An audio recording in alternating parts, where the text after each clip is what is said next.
moitas gracias por asistir a esta rolda de prensa na que, queremos contar un pouco o que vai acontecer no pleno da vindeira semana.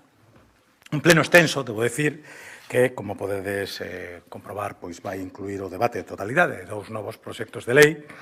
O primeiro deses proxectos de lei é o de protección da saúde das persoas menores e prevención das conductas aditivas, unha norma que vai situar a Galicia a vanguarda da regulación da venda e consumo de vapeadores e bebidas enerxéticas que van quedar equiparados ao tabaco e ao alcohol, respectivamente, con unha nova lei que vai prohibir a venda deste tipo de produtos aos menores de idade, nunha acción que combina a prevención, a promoción da saúde e o control da oferta. Esta lei incorpora diferentes achegas dos sectores implicados, dos organismos públicos, de entidades sociais e da cidadanía, ademais de fundamentarse na evidencia científica en resultados da Enquisa Nacional Institutes elaborada polo Ministerio de Sanidade entre estudantes de secundaria. Como novidade, a lei recolle a posibilidade de sustituir as sancións pola participación en programas preventivos ou asistenciais, como, por exemplo, programas de cesación do consumo de tabaco ou de concienciación sobre prexuicios de beber alcohol, de fumar ou de consumir cannabis. Ou traballos tamén en beneficio da comunidade, preferentemente relacionados coa conducta infractora. Un segundo proxecto de lei que se incorpora á orde do día da sesión plenaria é a do clima de Galicia, que se marca como reto principal dotar a Galicia das ferramentas, órganos e instrumentos necesarios para garantir a consecución da neutralidade climática no horizonte do 2040, unha década antes do prazo establecido pola propia Unión Europea. Estamos a falar dun novo paso no camiño que levamos adiante en Galicia de loita contra o cambio climático, co obxectivo de facilitar unha transición ecolóxica xusta, sostible e rexeneradora de emprego verde. Para iso, a lei introduce a obriga da Xunta de integrar a perspectiva climática tanto dende o punto de vista da reducción de emisións como da adaptación aos efectos do quecemento global na elaboración dos seus plans e programas sectoriais, na preparación de contratos públicos e nas convocatorias de subvencións que teñan un impacto nos obxectivos de neutralidade climática de Galicia. Con esta lei, Galicia responde e mesmo supera os compromisos asumidos en materia climática a nivel europeo, avanzando na senda das medidas iniciadas e aplicadas a nivel autonómico nos últimos anos para facer fronte aos efectos do cambio climático, dando novos pasos na descarbonización co fin de reducir a nosa dependencia de combustibles fósiles e traballando no obxectivo da neutralidade climática. Unha vez finalizado o debate de totalidade destes dous proxectos legislativos, o Pleno continuará coa comparecencia da conselleira do Mar por petición propia para informar sobre a avaliación das políticas pesqueiras europeas nun momento de especial trascendencia logo de coñecer que a Unión Europea ten previsto recortar un 67% os fondos específicos para a cadea mar-industria, coas nefastas consecuencias que a aplicación desta decisión pode ter para o futuro da flota galega. Xa dentro do apartado de proposicións non de lei, o Grupo Popular vai poñer o foco en dúas cuestións que nós consideramos de máximo interés para os galegos. A primeira delas ten que ver co recurso de inconstitucionalidade que o Goberno de Pedro Sánchez anunciou contra as medidas impulsadas polo Goberno galego para axilizar a prestación da dependencia e discapacidade, así como a repotenciación dos parques eólicos. Queremos que o Parlamento de Galicia amose o seu apoio a cantas iniciativas se impulsen desde a Xunta de Galicia, incluída a vía xudicial, en defensa do autogoberno de Galicia, que pode verse, unha vez máis seriamente violentado, na súa capacidade de impulso legislativo por estes recursos de inconstitucionalidade. Pedro Sánchez e o seu goberno volven a castigar a Galicia e logo do recurso que presentou no seu momento contra a lei do litoral, pois desta vez ataca a determinados proxectos aprobados o pasado ano na Lei de Medidas Fiscais e Administrativas. Medidas tomadas co obxectivo de axilizar a tramitación da dependencia e a discapacidade en Galicia a través de homologacións automáticas das que xa se teñen beneficiado máis de 9.300 persoas nos últimos 9 meses. Ou para regular o sistema de repotenciación dos parques eólicos, co que basicamente se busca reducir o impacto ambiental e visual destas instalacións, así como os beneficios económicos e sociais na contorna na que se instalan. Diante desta situación e ademais de solicitar o apoio de todos os grupos parlamentarios ás accións que impulsa a Xunta para defender o noso autogoberno, o Grupo Popular tamén preguntará ao Goberno galego polas medidas que ten previsto levar adiante ante este novo conflito institucional aberto polo Goberno de Pedro Sánchez. A segunda das nosas proposicións non de lei ten que ver co novo escándalo coñecido nestas últimas semanas relacionado coa protección ás mulleres vítimas de violencia de xénero e que se suma á desfeita que para as mulleres supuxo a aplicación da coñecida como Lei do solo si é si. Refírome aos fallos detectados nas pulseiras de control de agresores con orde de afastamento, unha situación intolerable que debería derivar irremediablemente na dimisión ou cese da ministra de Igualdade. Así mesmo, pedimos ao Goberno central que informe ao Goberno galego de cantos casos de desprotección de vítimas de violencia de xénero tuveron lugar durante o fallo do sistema, cantas mulleres portaban dispositivos telemáticos de control durante os últimos 12 meses, as incidencias ocorridas nos devanditos dispositivos e as medidas adoptadas para emendar estas deficiencias e garantir a seguridade das víctimas. Pero, ademais, queremos, e así o solicitamos, que o Consello Xeral do Poder Xudicial elabore un informe que acredite que este fallo xa foi solucionado e que o sistema actual non supón un risco para a seguridade das mulleres vítimas desta situación. Porque esta situación non se pode volver a repetir. A seguridade das mulleres e, sobre todo, das mulleres que sofren maltrato debe estar por enriba de todo, porque, sen dúbida, a violencia de xénero constitúe unha das máis graves vulneracións dos dereitos humanos na nosa sociedade. Polo que respecta aos apartados de preguntas ao Goberno galego e, ademais da que formularemos sobre o recurso de inconstitucionalidade presentado polo Goberno do señor Sánchez ante as medidas relativas á dependencia, discapacidade e repotenciación dos parques eólicos, o Grupo Popular vai formular outras dúas cuestións.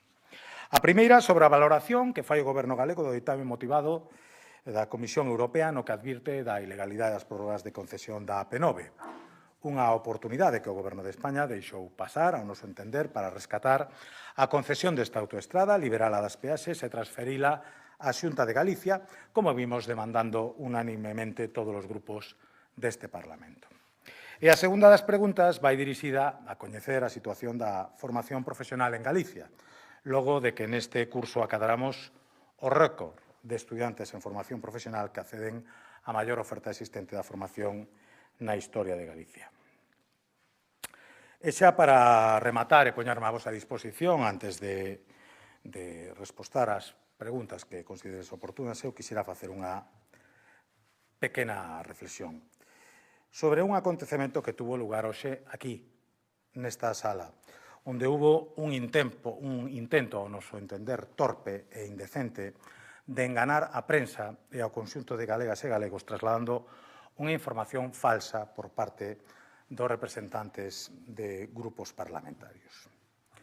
Aclaro, é absoluta e radicalmente falso que a modificación da data deste pleno teña nada que ver coa axenda do presidente da Xunta de Galicia. Absolutamente nada. A decisión de cambiar a data deste pleno foi consultada a Xunta de Portavoces do Parlamento de Galicia o pasado 30 de xullo, cando non existía no horizonte ningún dos problemas que xurdiron despois en agosto. E foi aceptada pacíficamente por todos os grupos representados na Cámara, como consta na acta onde os portavoces dos grupos parlamentarios Mixto, Socialista de Galicia, Bloque Nacionalista Galego e Popular de Galicia manifestan a súa conformidade.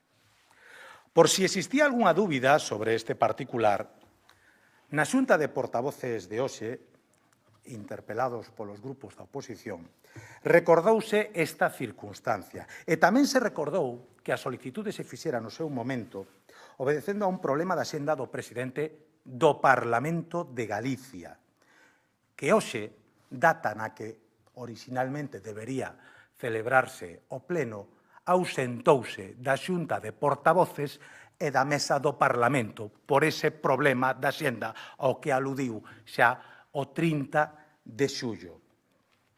Que despois destas aclaracións se insista en trasladar a mesma mentira que onte se espallou sen ningún fundamento a toda a prensa é a constatación do uso da mentira, da manipulación e do bulo como ferramenta política.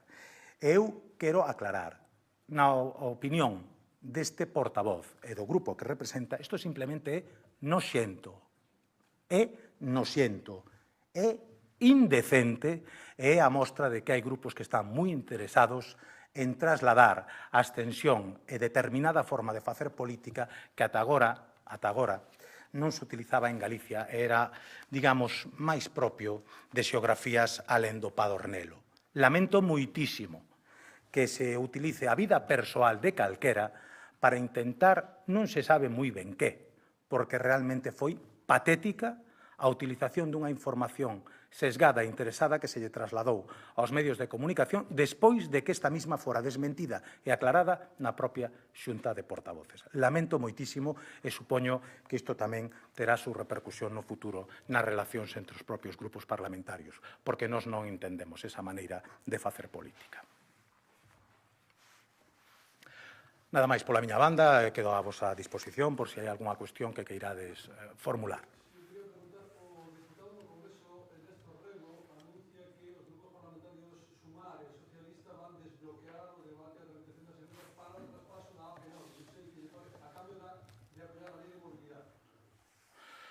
Bueno, esperarei evidentemente a coñecer os detalles, pero así de entrada e tal como se plantexou, me parece que é o que se denominaba unha victoria pírrica, non?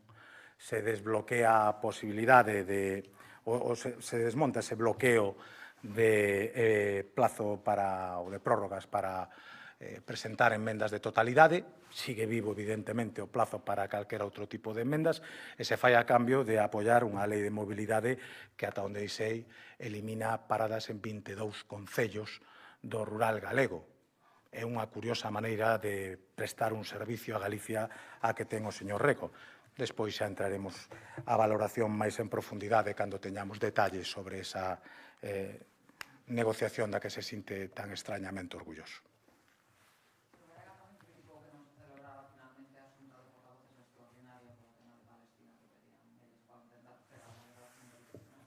Bueno, eu volvo a repetir que a mí me parece que nos últimos tempos os usos e costumes do Parlamento parece que se queren adecuar aos intereses particulares de cada grupo. E o lamento. E o lamento porque aquí hubo 40 anos de convivencia pacífica e de un entendemento común entre todos os grupos a hora de tramitar determinadas cuestións. Ata o de agora, polo menos ata fai 3 semanas, todas as declaracións institucionais o que se facían era circularlas entre os grupos para saber se había ou non había consenso necesario para sacar adiante. Agora parece ser que se prefire facer chamamentos a convocatorias de órganos que nunca tramitaron este tipo de cuestións e cada un terá que explicar co que obxectivo, dende logo. Nós, cando propoñemos unha declaración institucional, entendemos que é porque o tema pode suscitar acordo e merece, polo tanto, unha declaración unánime do Parlamento. Se outros prefiren utilizalas para outros fins de carácter partidario, é a eles a quen lle corresponde aclaralo. Aclarado o motivo do aprazamento do pleno pola xenda do señor Santalices, en todo caso, parecelle razoable que o presidente colla unha semana libre no medio do curso político? Que lle parecería se fose o presidente do goberno, por exemplo? Home, pois me parecería moi razonable que o seu presidente do goberno fixera o mismo que fixo o presidente da Xunta de Galicia, que foi interrumpir as súas vacacións durante o verán para atender o que en aquel momento era unha emerxencia que preocupaba a toda Galicia. Parece razonable que despois, aproveitando un oco que xurde na senda, poda disfrutar dos días coa súa familia. Me parece bastante razonable. E me parece que sería bastante máis razonable, e eu podería entender, que esa mesma actitude lla pediramos ao presidente do goberno, que lle recordo que, mentras o señor Rueda estaba a pé de lumes, estaba de vacacións en Lanzarote. non sei, a mí me parece que hai un momento adecuado para interrumpir as vacacións e me parece que hai un momento adecuado para poder disfrutar da familia, porque familia temos todos. Familia temos todos. E o presidente Rueda ten unha entrega absoluta a Galicia, pero creo que é compatible con que poida tomar os días que non puido tomar pola vaga de incendios.